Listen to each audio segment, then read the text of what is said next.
Hi everyone, welcome back to a new video. Today we will talk about nucleophilic addition reaction of alcohols.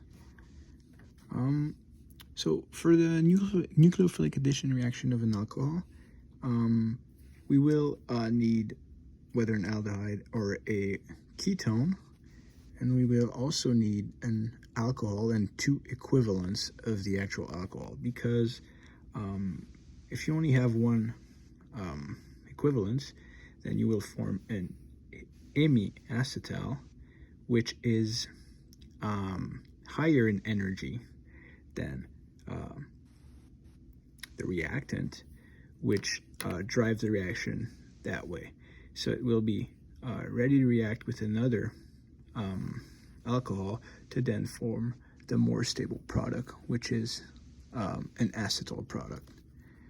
So let's go through the mechanism of a nucleophilic addition reaction.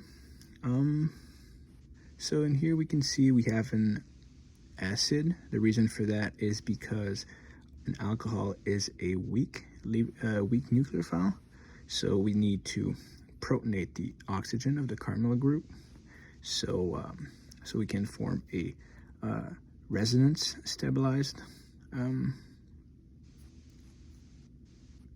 carbon, or just a resonance stabilized product here, and then this will give the carbon a positive formal charge. So first thing first is the protonation. So attacked.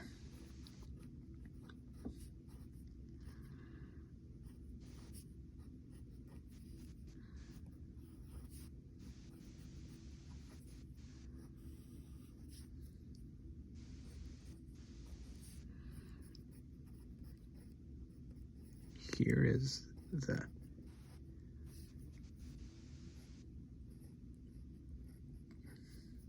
positively charged carbon, and now it's a strong electrophile, so it's ready to be attacked by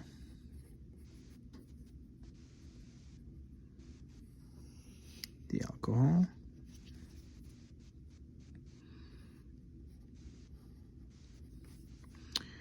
Forming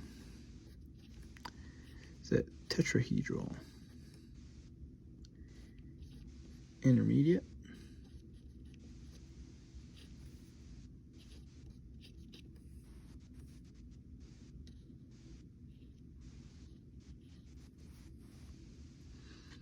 Now, because this oxygen here is positively charged, then we want to react. We want to deprotonate it with a base, giving the oxygen its neutral charge back.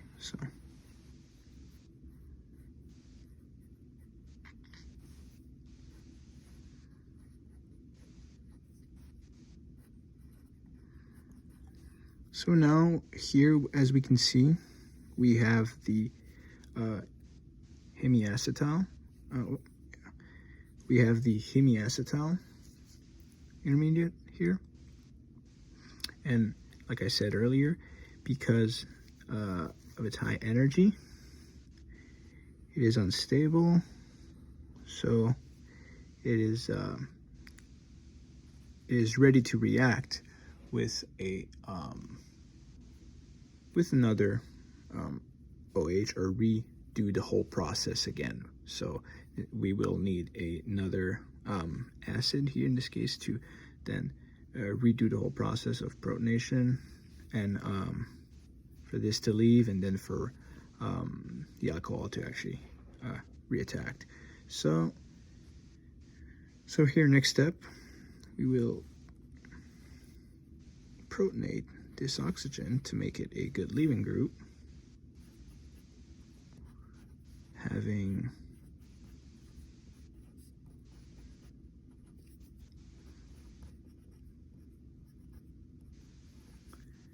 right now it is ready to leave, giving us another resonance stabilized product here.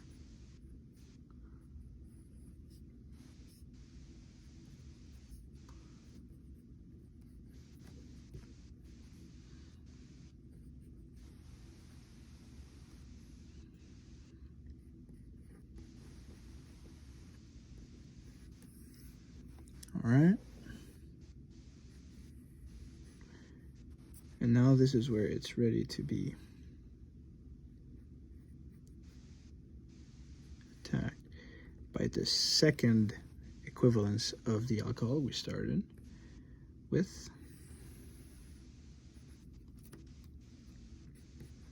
Start here, giving us our close to be acetal.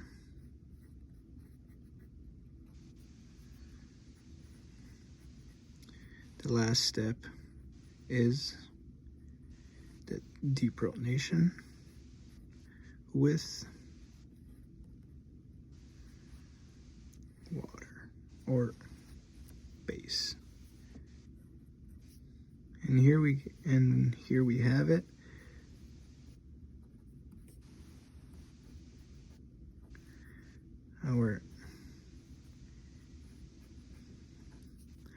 Our acetal from whether a ketone or an aldehyde, because these two groups here are still there, so whether it is a ketone or an aldehyde, they're both able to do addition reaction with alcohols.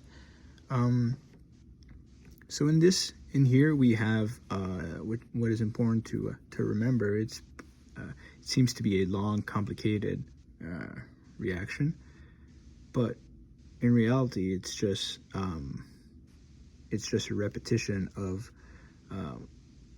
the same type of steps, right? So in this case here, we start with protonation. We then have the attack of the nucleophile. Then we have deprotonation. Then we have protonation. We have a leaving, so a leaving group. We have another attack of the nucleophile. And then we finish with the deprotonation. So there's 1, 2, 3, 4, 5, 6, 7 steps. And as you can, you can notice here, so there's 2 attacks, 2 deprotonation, 2 protonation, and then 1 leaving group type of step. So just remember there's 7 steps to do, and if this can help you as well, then you can do those type of things where you have H3O that gets deprotonated, form H2O, and then the next step eventually is going to be, you're going to use that H2O and then deprotonate to form an H3O plus, which you'll then use in the next thing to protonate this here, and then this deprotonates to water, and then this water is then going to be used here to form H3O plus. So this can also help you as well to know what's coming next. So I hope this helped. Remember, there's 7 steps. It's kind of a repetition of doing the same thing twice, but yeah. So I hope this helped, and thank you for watching.